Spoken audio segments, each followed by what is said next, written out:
cho người què cụt, cùng làm tay cho người bị điếc.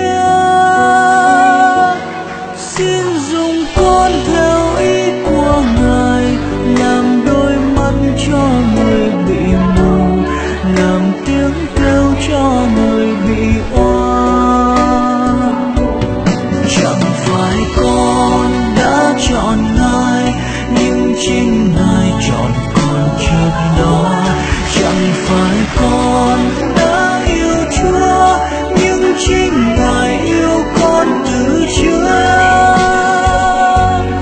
Từ lúc con chưa biết yêu Ngài, từ lúc con chưa nhận biết Ngài, Ngài yêu con giữa muôn người, Ngài đã chọn con.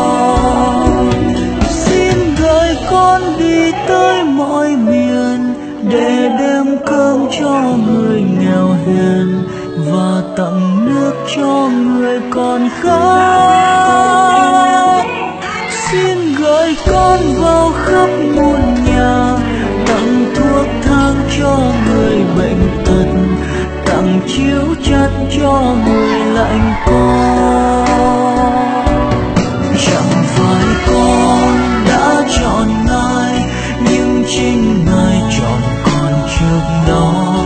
Chẳng phải con đã yêu Chúa, nhưng chính Ngài yêu con từ trước.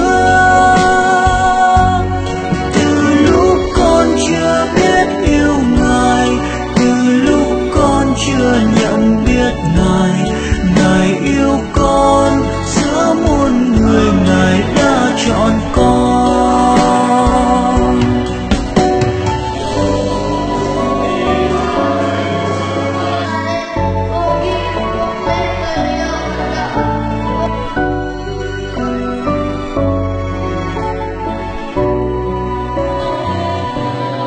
Xin gửi con ra khắp nẻo đường, bàn tay nâng ánh đèn dọi đường, tỏa lửa ấm cho người lạnh giá.